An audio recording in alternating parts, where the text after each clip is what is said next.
Hey guys, welcome to Friday Night Bible Study through the book of Romans, verse by verse.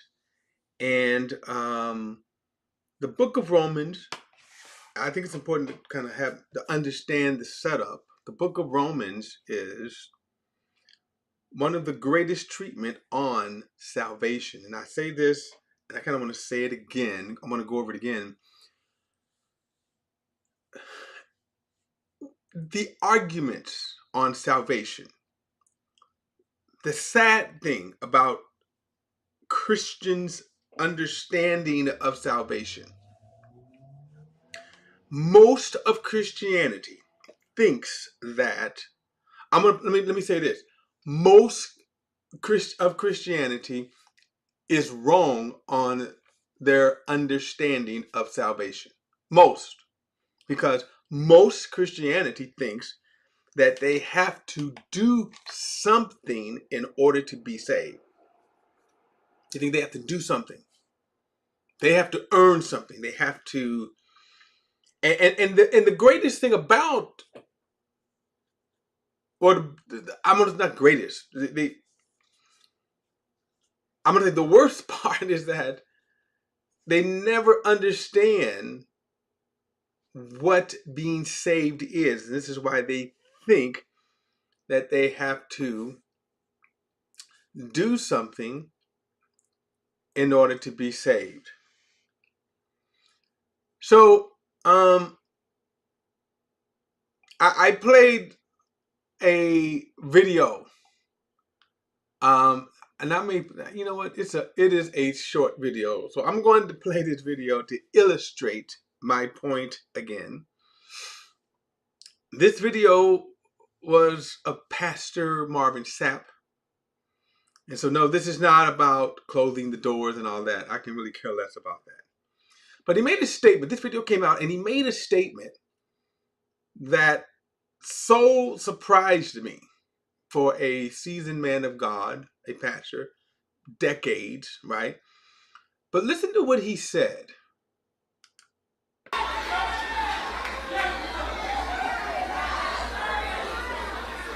I am not perfect.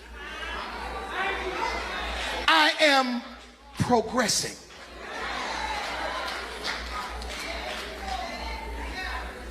None of you will know if you really saved until you take your last breath. Now that's pretty much the video there. And so I'm not just picking on Pastor Sapp. I'm going to say shame on him for not knowing, being a Bible teacher, preacher for decades. But most of Christianity believes what he preached. Not only his denomination, I think he's Pentecostal. Not only it's Catholics believe this. Catholics believe this. Every denomination, they believe what he just said. So that's why I said most of Christianity. Which he just what he just stated was a fundamental ignorance of what Scripture is. That's the sad part. That you have a Bible, and he probably has many Bibles, many translations, just like a lot of Christians do. And of course, as we are reading, studying through Romans,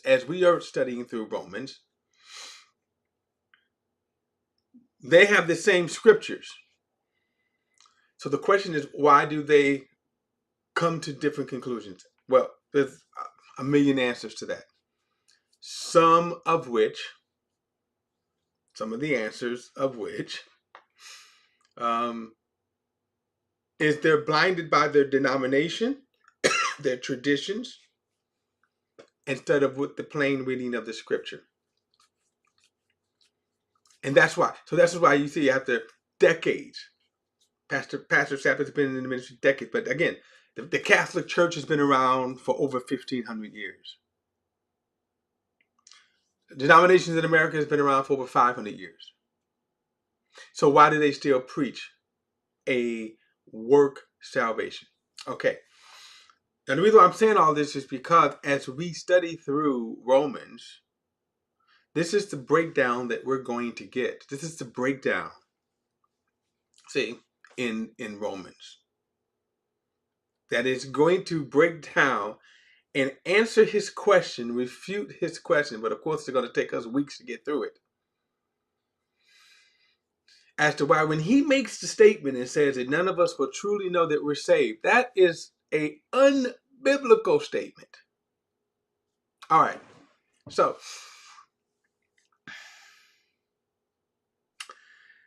in Romans here, what Paul is, as he is writing, because he, remember, the purpose of Paul writing was he had purpose to visit the saints at Rome, and kept getting distracted, kept getting something kept leading him astray.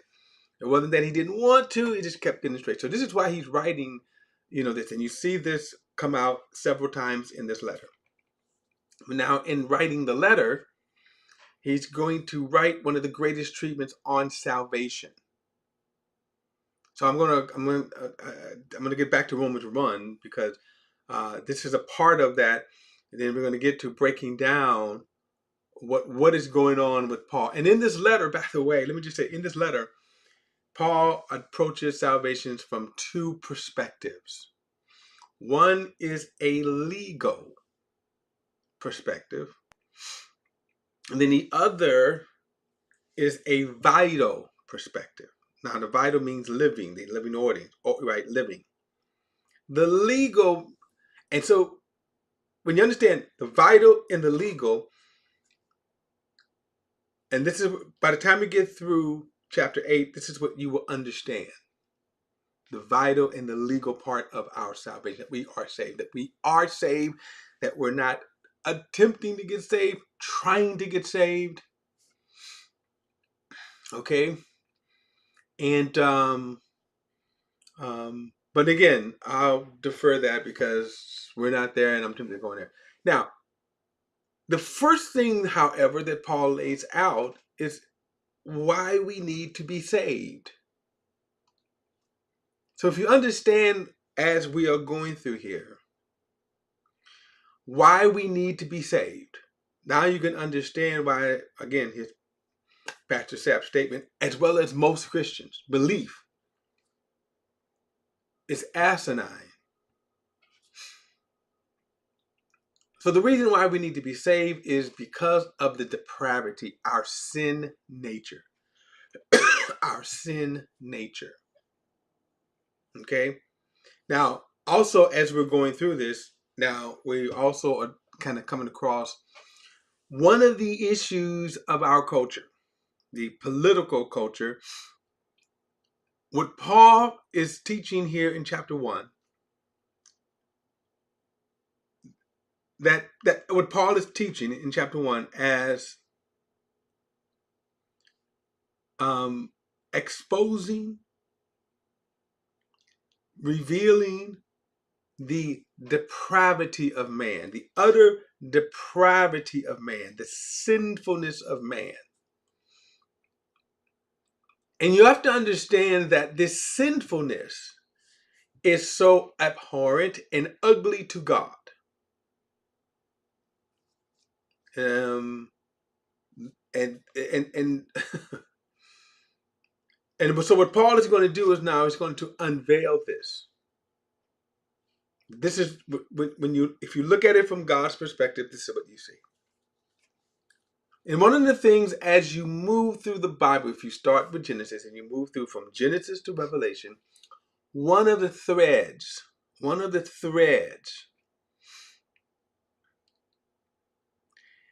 is the sinful, depraved nature of man. It's kind of funny because when you listen to people and they live in a kind of a bubble that kind of hides them from the reality of their depravity. We just saw in the news a horrific murder of a very well-known director and movie star and producer. And when you look at who is being accused of murdering them, actually, with him and it was his son who was accused of murdering the father and the mother.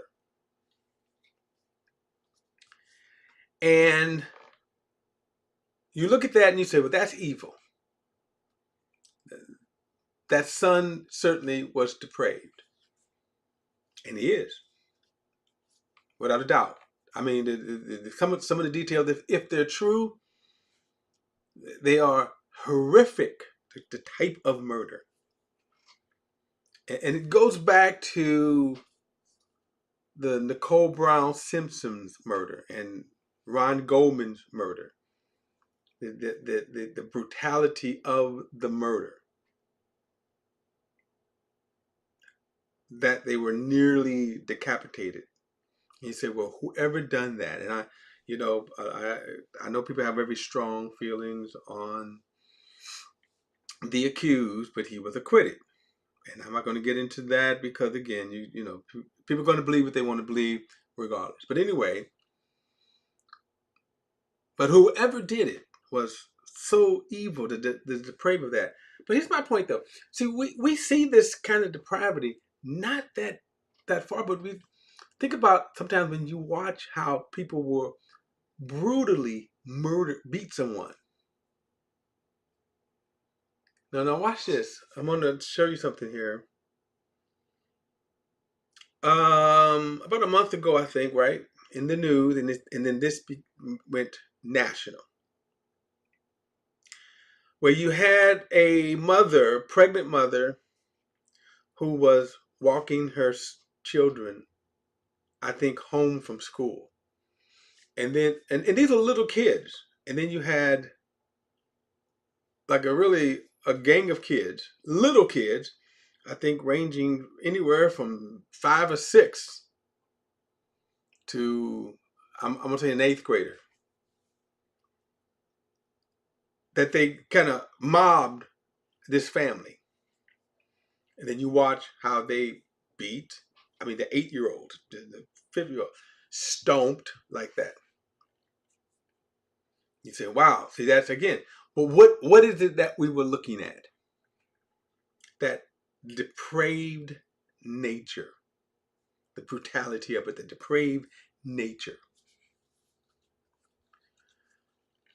Now, we see this throughout Scripture, that the Bible reveals this depraved nature. How bad can get, how evil can get. Okay, how evil can get. Just how bad, and it's bad. So the sinful nature is bad. All right. So we see that throughout, from Genesis to Revelation, culminating, now get this, culminating in the book of Revelation, we will see in the last day the emergence of the man of sin. He's called the man of sin. He's called the beast, son of destruction. How he will galvanize the world, not only to follow him, but to worship him as God. Not only to worship him as God, but they will worship Satan, who gives the authority to this man. And you think, could that happen? Could that happen? Could it happen that? Could it happen that the world will actually, by name, worship Satan? The Bible said it was going to happen. You see the sinfulness of nature, man. And by the way, just so you know, I think we have snapshots of this today. Look at how even evangelical Christians all but worship the president. enough said on that. Now, what I also kind of stumbled on into this too is I didn't, as Paul is unveiling the nature, the depravity of man. I'm also got to also kind of deal with the corruption of this verse, this passage, as we're dealing with this, because it has become a political pawn. See, a political pawn, a political tool. Excuse me, a political tool that evangelical Christians have used. I got into this last week about the Christian right, how they jumped into the American political landscape. And in order for them to do that, they had to come up with certain talking points. And if you go back to the 60s, you had certain things such as prayer in school. And of course, even you still have today devotion and to patriotism, but gay rights, abortion. And over the years, all of their kind of talking points faded away. Two have remained: abortion and gay rights. But even that is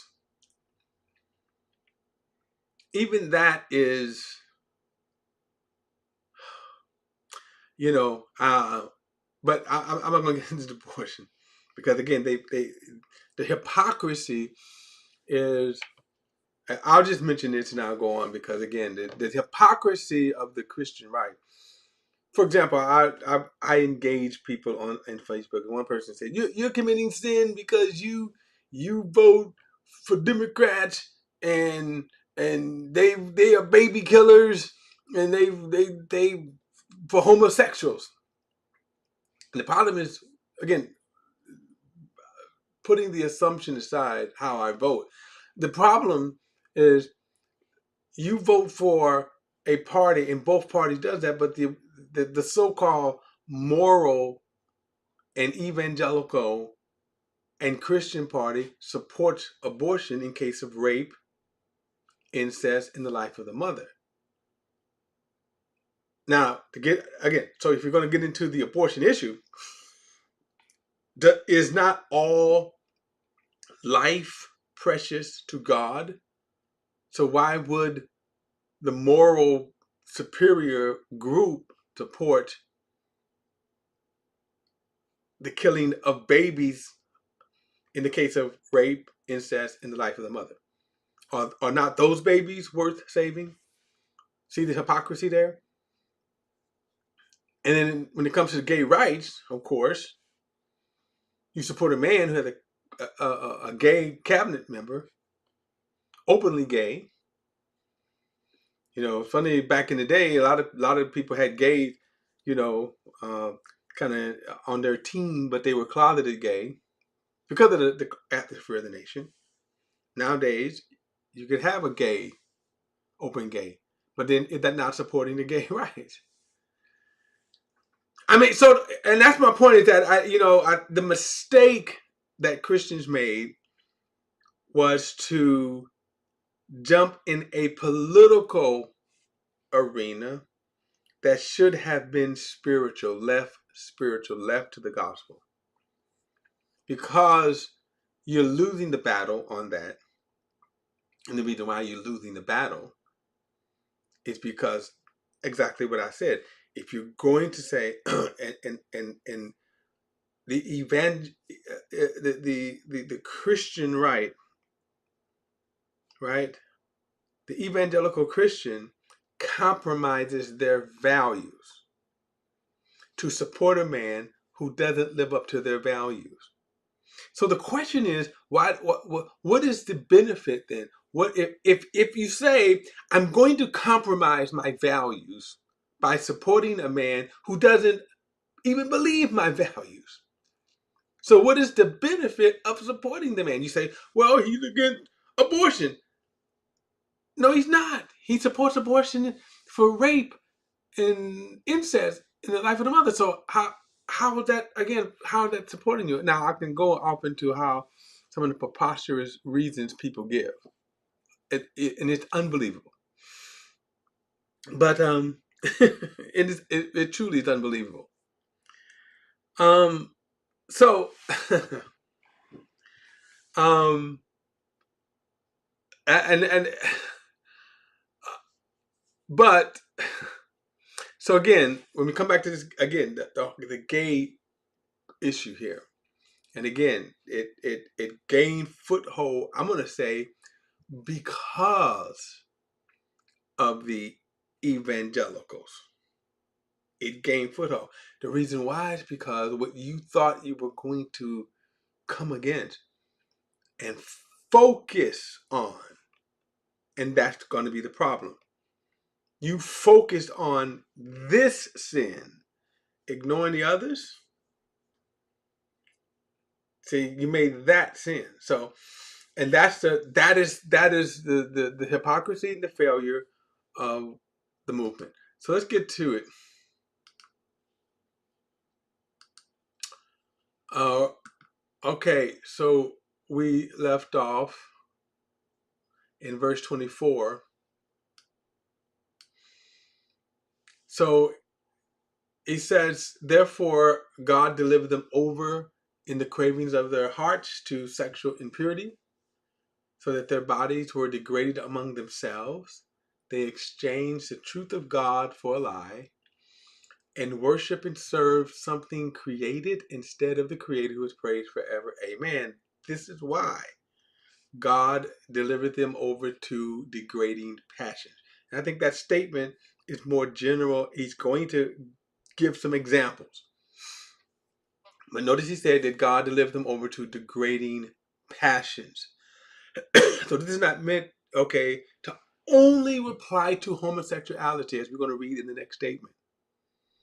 This is Paul. In other words, Paul wasn't just, he didn't look ahead 2,000 years to the American culture and kind of hop on that bandwagon. So he says um, let's go back. He says, for this is why God delivered them over to degrading passions. For even their female exchange natural sexual relations with for unnatural ones. So again, obviously, he's talking about lesbianism. Now, here's the problem. Because when I said earlier that, well, let me read verse 27 so we can kind of get both of them. He says, the males in the same way also left natural relations with females and were inflamed in their lust for one another. Males committing shameless acts with males and receiving in their own persons the appropriate penalty of the error. Now, this last statement, I have to say that over the years, there have been some Christian leaders that have just been just so despicable. One of them was Jerry Falwell, who in the 1980s, and I think he did this along with Pat Robertson, the late Pat Robertson, and also the late Jerry Falwell, the late Pat Robertson of the 700 Club. They're in this conversation, and basically Jerry Falwell says, well, just because at the time when the AIDS epidemic hit the world and hit America, and it hit Hollywood. And all of a sudden, you saw this disease that came across. It's almost kind of like this disease that hit, but it at first it was hitting the gay community, but then you had again this kind of asinine statement that Jerry Falwell said, well, or God was punishing the gays, for their homosexual depravity, right? But of course, as time went on, you had AIDS hitting, and still to this day, AIDS hitting everyone, all groups of people. Why? Because it wasn't just homosexuality; it was drug use, um, and and then you have marriages and or relationships that thought they were in monogamous relationship. So one partner going out, stepping out on another partner, creeping, committing adultery, being unfaithful, then they would contract AIDS and then bring it home to their partners, their spouses. Okay, and that could have been male or female. Okay, so but it certainly started off, you can say for the most part, a male epidemic, because the lesbians, for some kind of way, it started off that way, but it didn't end up that way. And so then, so if you say then that this was God's judgment, I was just kind of asinine. Now it's better managed. It's uncurable, just like herpes hit. You know, herpes hit in the late '80s, and then going into the '90s. And it's still, again, it's herpes is an uncurable disease. It's just not deadly, and it doesn't have pain, like, So, but in both cases, you can live with it. Okay, you can live with it. And I want to say this in a quirky way. So, did science outsmart God if it was meant to be a judgment? See how kind of silly that is? It's a result of depravity. So now we kind of go back to so what's lost is here the kind of the common sense truth of what God is saying here, because of a political battle. Now, as we're going to see, we're not through. God, it's not just, Paul is not just focusing on homosexuality. He's making a statement here. And what you see with this statement here, you kind of go back to what was God's plan, initial plan. But then you also see the depravity that took over. Now, I'll say this and then we can kind of move on. How should the Christian church handle the homosexual community or the gay community or the LGBT community? And here's my answer. You handle it just like any other community. Think about this. How do you handle, I'm kind of stepping into this one. How do you handle people from the Muslim community? Well, we are more, have a more tendency to say, well, let's look at them from an evangelical perspective, reaching them, right? Even though there are some Christians, again, to their shame, that you want to demonize them and you want to make them the enemy. That's one of the problematic issues of our evangelical community, because we jumped on a political platform, is now, instead of the gospel being magnified and preached, it is the political ideology. So now you take sides. So you demonize certain people. And Christians are at the forefront of that. And that's despicable.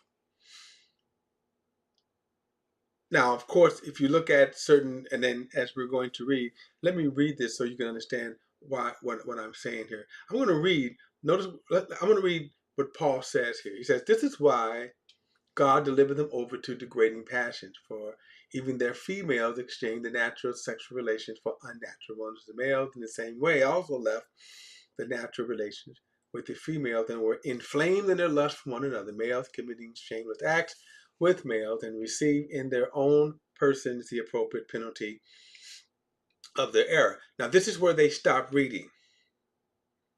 See, this is the hypocrisy. This is where they stop reading.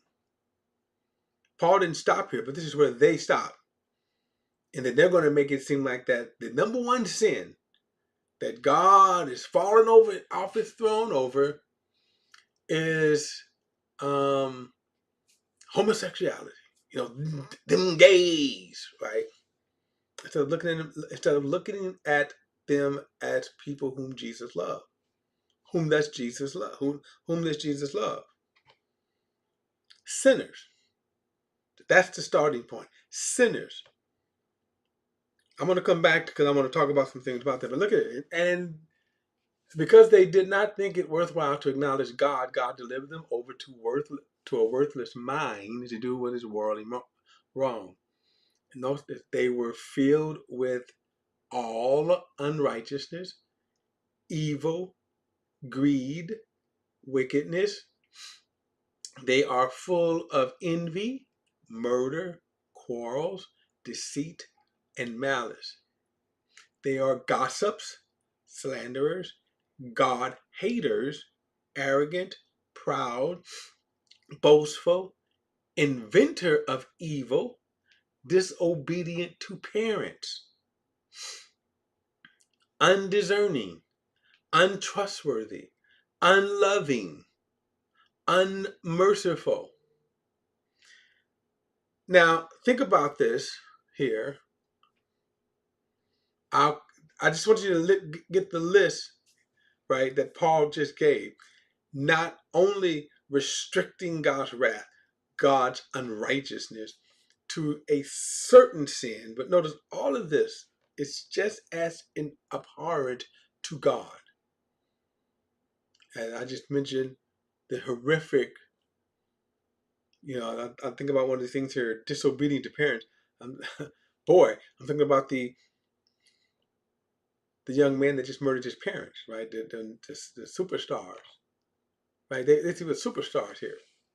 But so again, but my point is, notice these are not just. They're not just homosexual or the gay community. Okay. Now, I want to go back and now, because one of the things, because we do have to deal with and combat is certain ideologies. And one of them, and again, it came around the 60s. And again, the evangelicals gave platform because of their attack. So what did the gay community do that was kind of wise a few decades ago? They started showing you images. Well, first and foremost, it used to be like now you could say they are in a same sex. You start using certain language and you start challenging the traditional marriage.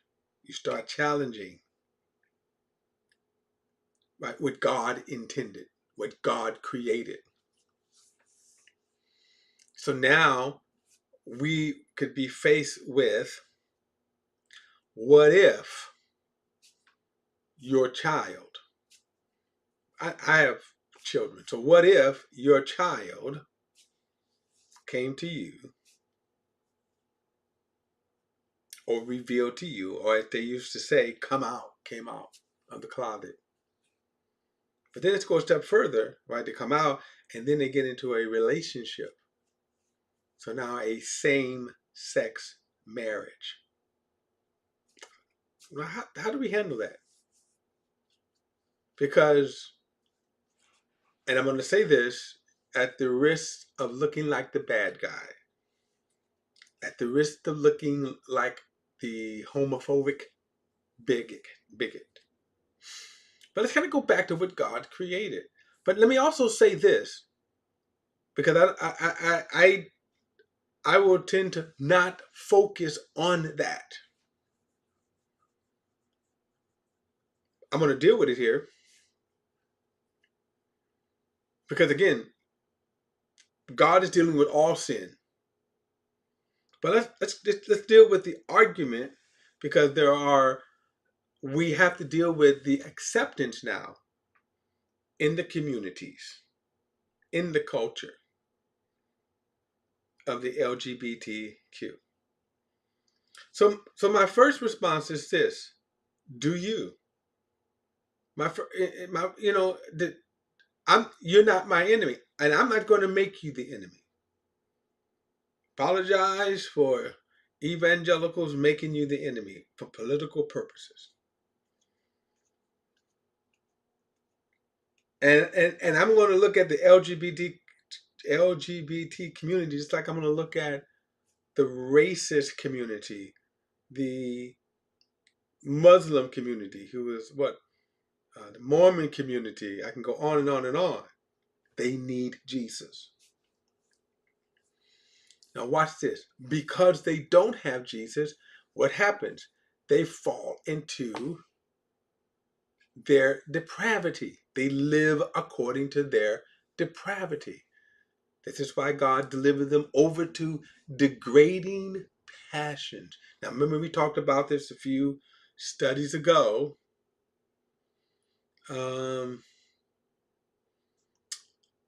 Oh, we see this.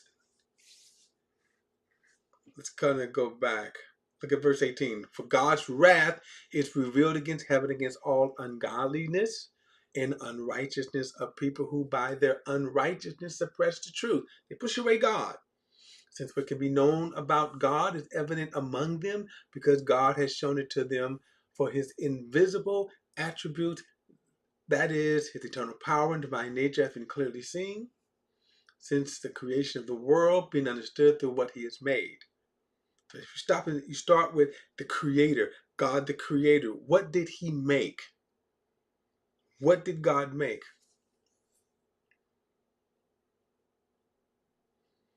For his invisible attributes, that is, his eternal power and divine nature, have been clearly seen since the creation of the world, being understood through what he has made. As a result, people are without excuse, for though they knew God, they did not glorify him as God or show gratitude. Instead, their thinking became nonsense and their senseless minds became darkened. This is the progression of sin. Start with the fact that we're born in sin, and then the progression of sins is that as we live apart from God, the more time we live apart from God, the more this depraved nature blinds our hearts and drives us more into sin. Claiming to be wise, verse 22, they became fools. They exchanged the glory of the immortal God for image resembling mortal man, birds, four-footed animals, and reptiles. So at the time that Paul is writing this, remember, paganism was common, rampant common. Therefore God, verse 24, delivered them over to the cravings of their heart. And we talked about this cravings of the heart, the sinful nature. Why? Because you're dead in sin. Therefore God delivered them over to the craving of their hearts, to sexual impurities, so that their bodies were degraded among themselves. And by the way, as he's making this statement here, it's not just homosexuality, it's all kinds of depravity that the sinful man. And here's the thing, especially in the time of Rome, all kinds of depravity was seen. They didn't define this depraved nature in terms we do, because remember there's a political angle. The LGBTQ, the letters, and then the movement. It's a political social movement. They didn't have that then. No one also didn't care either. If a dude was into dudes, if a girl was into girls, or both, okay, that's your thing. You had other depravity, bestiality, right? You had all kinds of, because people were in a sense free to give over to their debased nature. You had all kinds of orgies because they would, and this is what Paul told me, they were free to just give over to that. having a moral compass was very hard to find during this culture in the Roman world. So he says, therefore God delivered them over in the cravings of their hearts to the sexual impurity, so that their bodies were degraded among themselves. They exchanged the truth of God for a lie and worship and serve something created instead of the Creator, who is praised forever. Amen. And then he says, this is why God delivered them over to degrading passions. So now he comes down and says, for even their females exchange their natural sexual relations to unnatural ones. So this is lesbianism. The males in the same way left their natural relations. Now, if I was to be able to have an intelligent conversation, which it would be extremely hard, because see, now the culture through social and political avenues, this is what they exist in now. And so now if you look at your TV and stuff, you're going to look at two men who love themselves, or two women who love themselves. And the people that would speak against that, bad, right? That's why you see that. And they're nice people, right? They're nice people. And they just want to be in love, right? My thing is, I'm not going to get involved with that. I want to be able to share, I want to be in a position to share Jesus with them. So I don't have to act a certain kind of way. Oh my God, these are gays and all that kind of, that's silliness. Because we're no better. Let me just say, we're no better. This is why, when they hear of how, the louder the preacher against gays, you can almost for sure know that he's closeted gay. We've had too many be exposed. Okay, too many to be exposed.